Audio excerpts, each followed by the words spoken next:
اس spirit کے ساتھ میں جیسے جیسے قرآن پڑھتا گیا تو مجھے ایسا لگتا گیا کہ ایک مسلمان ہونے کے ناطے بات میں کہہ سکتا ہوں کہ ہم اسلام کے نام پہ جو کچھ پریکٹس کر رہے ہیں وہ ایک منسکیول اسلام ہے، اگر کہا جا سکتا ہے. There is a lot which remains to be practiced. بہت کچھ ہے جس کو تو پریکٹس کوئی کرتا ہی نہیں ہے، اور اس کی صرف ریزن یہ ہے جس کا تھوڑا سا ذکر یہاں پہ آیا.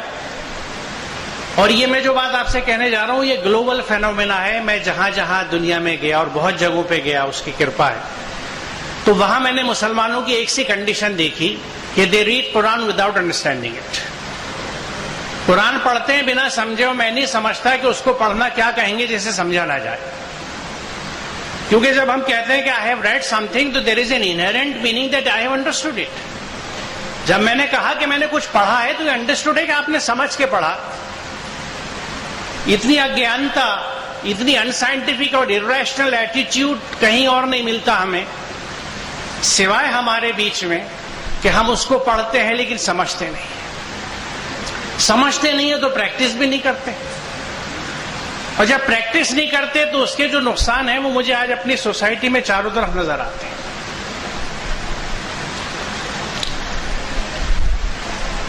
دو اور چیزیں جو میری سمجھ میں آتی ہیں اس سے ریلیٹڈ ہے، بلکہ ایک تو اسی کا حصہ ہے کہ دو بہت بڑے انرتھ ہیں، ظلم ہیں جو پوری ہیومینٹی پہ ہم لوگوں نے کیے ہیں.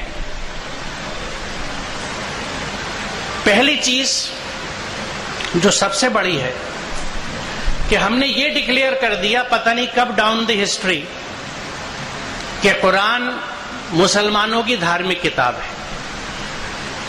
It nowhere says، آپ قرآن پڑھ لیجئے ٹرانسلیشن اٹھا کے، it addresses the humanity.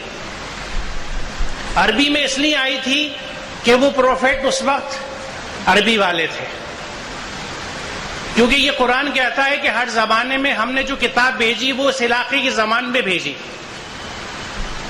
Vedas آج ہمیں سنسکرت میں اس لیے ملتے ہیں کہ وہ اس پیریڈ کے تھے جہاں وہ زبان بولی جاتی تھی. تو جو کتاب اتری وہ جس قوم پہ اتاری گئی، جس نیشن کو بھیجی گئی، اس کے لینگویج میں آئی. تو it just so happened that prophet Muhammad was from Arabia, اس لیے اس کی زبان عربی تھی. لیکن نہ وہ صرف عربوں کے لیے تھی، نہ ان کے فالوورز کے لیے تھی. خود قرآن پوری انسانیت کو. اس سے نقصان کیا ہوا ہے؟ دیکھیے اتنے کھلے ذہن کے بہت کم لوگ ہوتے ہیں. مثال کے طور پہ میں اگر صرف اپنی بات کروں کہ بہت کم مسلمان ہوں گے جنہوں نے گیتا پڑھی ہوگی یا بائبل پڑھی ہوگی یا وید پڑھنے کی کوشش کری ہوگی، کیونکہ انہیں اتنا ہی وقت نہیں ملتا کہ وہ قرآن کو ہی پڑھ لیں، بلکہ جیسے میں نے کہا کہ بنا سمجھے پڑھتے ہیں. اتنا بھی ٹائم نہیں نکال پاتے کہ اس کو سمجھ کے کچھ اس پہ تدبر کر لیں، کچھ سوچ لیں، چنتن کر لیں اس کے اوپر. تو اس سے ایک بایس کریٹ ہوتا ہے. جب میں نے یہ ٹھپا لگا دیا کہ مسلمانوں کی دھارمک کتاب ہے تو کسی دوسرے دھرم کا آدمی اس کو کیوں پڑھے گا؟ اگر میں اس سے شروع سے کہتا کہ یہ ایک ہیومینٹی کے لیے کتاب آئی ہے جس کو اچھی زندگی گزارنی ہے، اس کے لیے one of the models is this, اور it happen to be with us, یہ ہمارے ساتھ ہے، ہمارے پاس ہے، اس کو جس کو پڑھنا ہو پڑھ لو.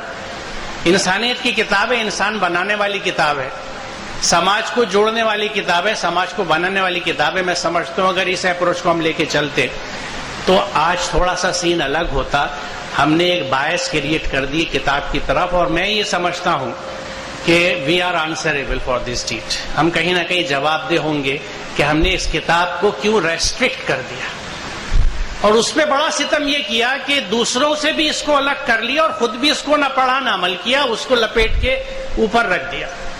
بہت احترام کے ساتھ کہ اوپر رکھ دو، سب سے اوپر یہ رہنی چاہیے.